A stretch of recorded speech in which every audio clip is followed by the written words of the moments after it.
Burak itu berbentuk setengah manusia dan setengahnya lagi adalah hewan. Namun ternyata burak ini adalah hewan yang mirip seperti kuda, namun memiliki postur tubuh lebih kecil daripada kuda. Ada seekor hewan istimewa yang diturunkan langsung oleh Allah dari langit bersama malaikat Jibril. Bahkan hewan ini memiliki kecepatan yang sangat luar biasa. Bahkan kendaraan paling canggih pun saat ini tidak akan mampu menandinginya. Dan hewan ini, teman-temanku sekalian, pernah ditunggangi oleh Nabi Shallallahu Alaihi Wasallam ketika peristiwa Isra Mi'raj. Nabi Shallallahu Alaihi Wasallam ketika itu melakukan perjalanan dari Masjidil Haram ke Masjidil Aqsa.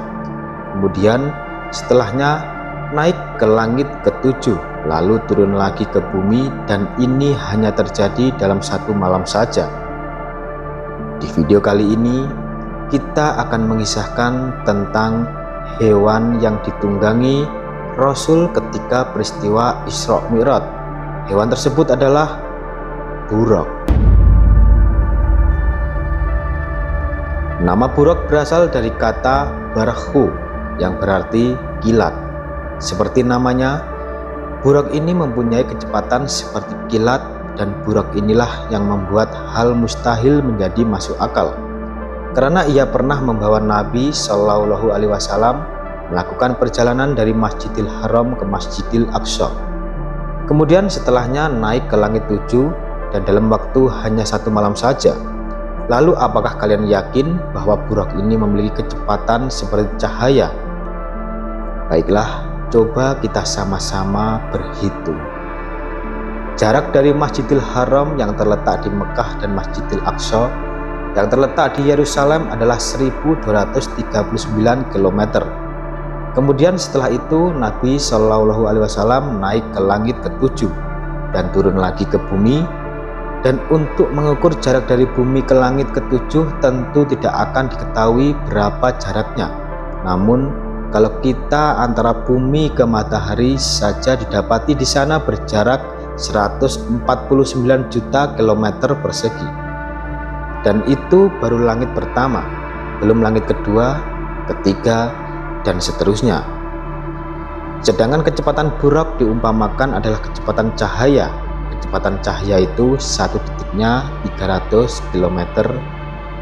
Artinya untuk sampai ke Masjidil Aqsa, jadi ke Masjidil Haramnya hanya butuh waktu sekitar 5 detik saja. Lalu bagaimanakah dengan langit ke-7 dan turun lagi ke bumi? Nah, dari sini kita tidak temukan angka yang masuk akal kalau burak bisa membawa Nabi Shallallahu Alaihi Wasallam dalam perjalanan ini hanya dalam waktu satu malam saja.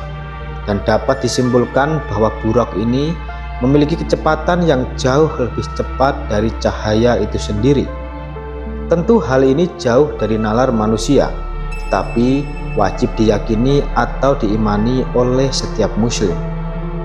Teman-temanku seiman, ketika peristiwa Isra Mi'raj, burak ini dibawa oleh malaikat Jibril ke Nabi Shallallahu Alaihi Wasallam.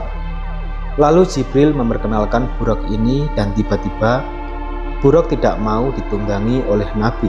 Sebagaimana layaknya hewan pada umumnya, jika melihat seseorang yang menurutnya asing, maka hewan tersebut akan menunjukkan perilaku yang tidak bersahabat.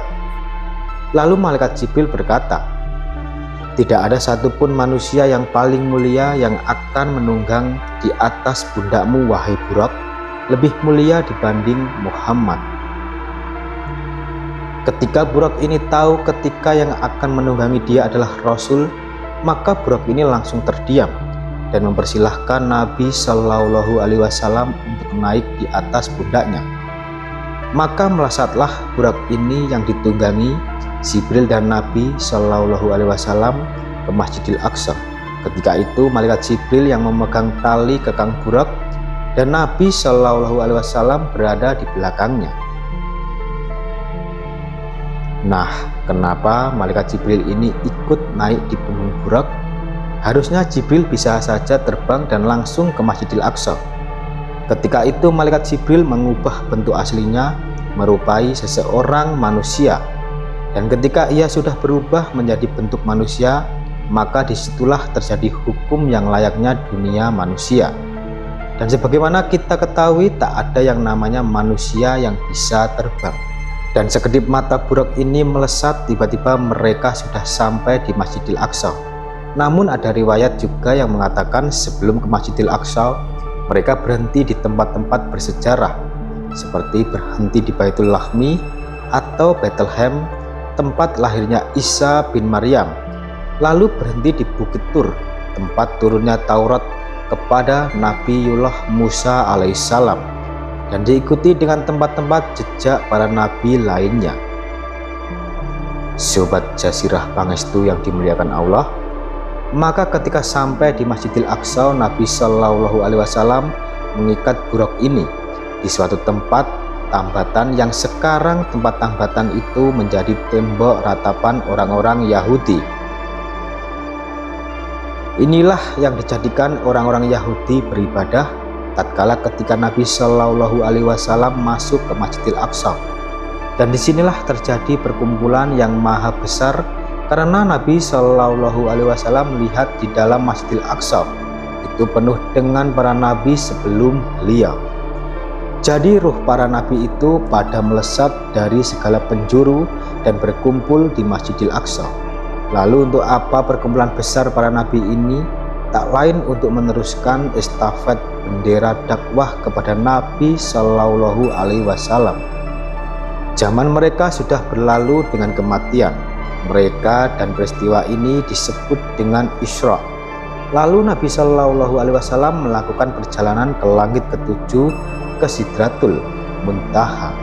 Menurut beberapa surah di Al-Quran, Sidratul Muntaha adalah ujung dari alam semesta, di mana tempat ini tidak bisa dimasuki oleh siapapun, termasuk malaikat Jibril.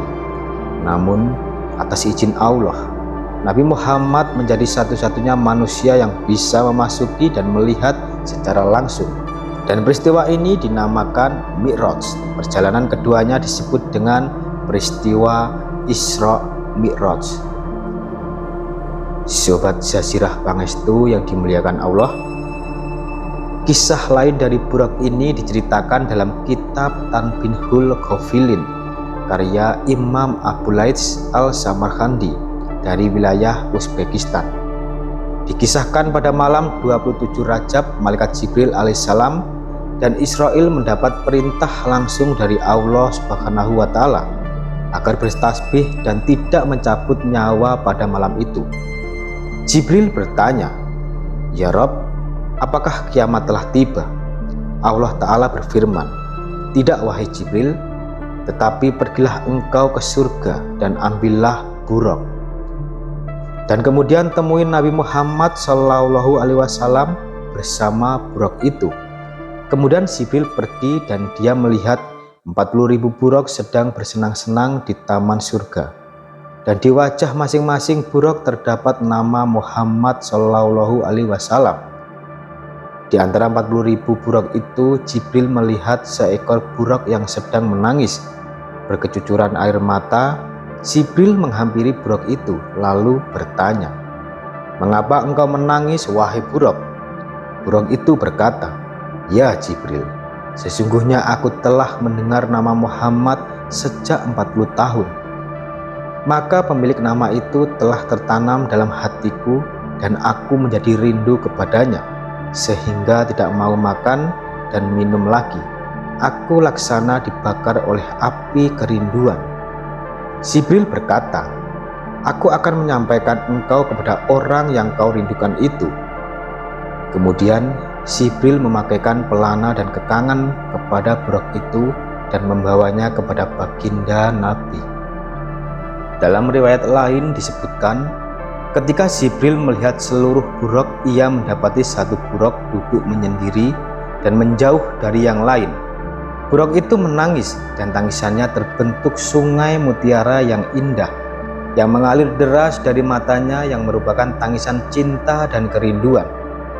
Jibril mendekati buruk itu dan berkata, "Semua buruk lain bersolawat memuji Nabi Shallallahu Alaihi Wasallam dengan gembiranya, tetapi mengapa kau di sini sendirian menangis?"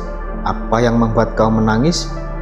Buruk itu berkata, "Ketika Allah menciptakan buruk dan memberitahu kami bahwasannya salah satu dari kami akan membawa Nabi Muhammad SAW, maka semenjak hari itu aku menangis tak pernah berhenti. Aku pun berdoa kepada Allah, 'Ya Rob, hatiku terbakar karena cintaku kepada Muhammad SAW, dan aku memohon kepadamu untuk menjadi buruk yang membawa Nabi ke surgamu.' Jibril berkata, 'Kalau begitu, kaulah yang aku pilih untuk membawa Nabi SAW.'" Syekh Muhyiddin Ibnun Arabi mengatakan, pada saat itu pula air mata Buraq itu berhenti menangis karena rasa bahagia bahwa ia akan membawa Nabi Muhammad SAW. Dari puluhan ribu Buraq, Allah memilih Buraq tersebut menjadi Buraq yang mulia karena membawa Rasul dalam perjalanan Isra dan Mi'raj pada malam 27 Rajab ketika melakukan perjalanan Isra Mi'raj. Jadi itulah kisah tentang Buraq. Semoga kisah ini bermanfaat. Lebih dan kurangnya mohon dimaafkan. Yang benar datangnya dari Allah Subhanahu wa Ta'ala. Kesalahan atau kekeliruan itu datangnya dari saya pribadi sebagai manusia biasa. Sampai ketemu di kisah-kisah seru yang penuh makna selanjutnya. Saya akhiri. Wassalamualaikum warahmatullahi wabarakatuh.